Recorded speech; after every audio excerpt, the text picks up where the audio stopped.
If I had an NBA ballot, my MVP voting would be simple. Top 3 is the top 3 we know.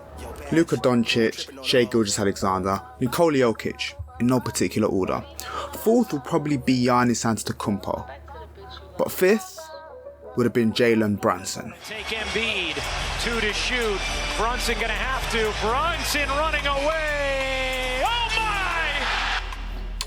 Now, a lot of the time people have been talking about Jalen Brunson. We come back to the same conversation we had with Becky Hammond. If your best player is small, you're not winning. John Stockton, Allen Iverson, Steve Nash, you could go down the list. And I love Jalen Brunson. But you're going to put him on the level of a 1A. You're putting him with Giannis, AD, Steph. Now, Becky Hammond said Jalen Brunson wasn't a 1A player. He wasn't a top tier player. He wasn't the type of player that would win you a championship. To be fair, we've only seen 2 players, 6'3" and under, win teams championships. Stephen Curry and Isaiah Thomas. That's really it. Now, Jalen Brunson is 6 foot on a good day and is undersized in all parts of defense. He puts in effort, I guess, but doesn't make him a good defender just because you put in effort. Size comes into it. But what we forget time and time again is willpower. Willpower has the ability to change games, to change series, and to change the landscape of the NBA. Jalen Brunson's willpower is greater than some of the best players in the NBA right now. If we're taking Joel Embiid and we're taking Jalen Brunson and we're putting their willpower back to back, I'm taking Jalen Brunson.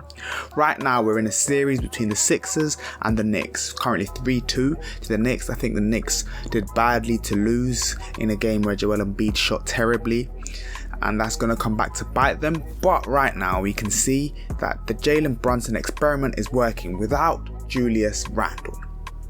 He's willing his team. He's willing a bunch of role players, really. Like the whole team is role players. As every single team, even the good role players, Josh Hart, OG Anunoby, they're still role players. But they're being willed to wins by Jalen Brunson. The first 2 games obviously weren't Jalen Brunson's best. We can see he's only shooting like 42% from the field, which isn't abysmal, but it's not great in this series because of those first 2 games. But since then, he's turned it up a notch, scored the most points in a playoff game for a New York Knick.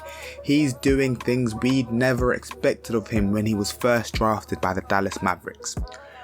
And he has that innate ability to just put the ball in the basket.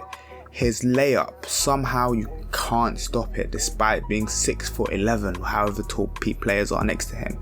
He somehow manages to push it. His post play is absolutely ridiculous, something he's learnt with his coach and dad, Rick Brunson. And I'm really, really impressed with Jalen Brunson. There's not enough superlatives for me to describe how good I think Jalen Brunson is for the New York Knicks. I think they fit each other to a T. It's a match made in heaven. Obviously, in a couple years' time, the Knicks will give up on him because that's what Knicks fans do. And I love the Knicks, don't get it twisted. If I didn't support the Wizards, I'd probably be a Knicks fan. I think I represent Knicks fans well. Loud, obnoxious, and believe in their team sometimes when they shouldn't, and hate their team sometimes when their team deserves some love, to be fair.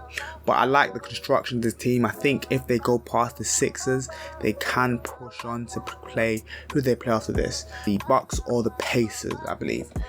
And both of these teams are decent teams, to be fair, but I think they stand a decent chance against both of them. I think they beat the Bucks, and I can't lie, I think they beat the Pacers as well. I think their roster construction is good. They have Jalen Brunson, obviously. They have Josh Hart, one of the best offensive rebounding guards we've ever seen in basketball. He can still get in his offensive bag sometimes, not a lot, but sometimes. OG Anunoby, one of the best defenders in the league.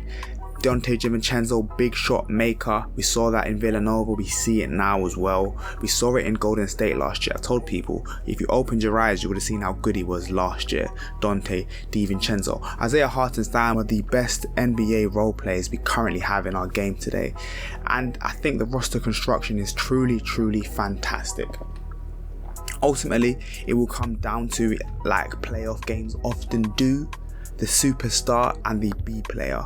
Can the superstar put their team at the forefront, and can the B player perform? Sometimes we see like Luka Doncic, the B player doesn't necessarily perform, like last year, where he was, not last year, the year before last year, the B players don't necessarily play as well when he's playing, but he plays fantastically.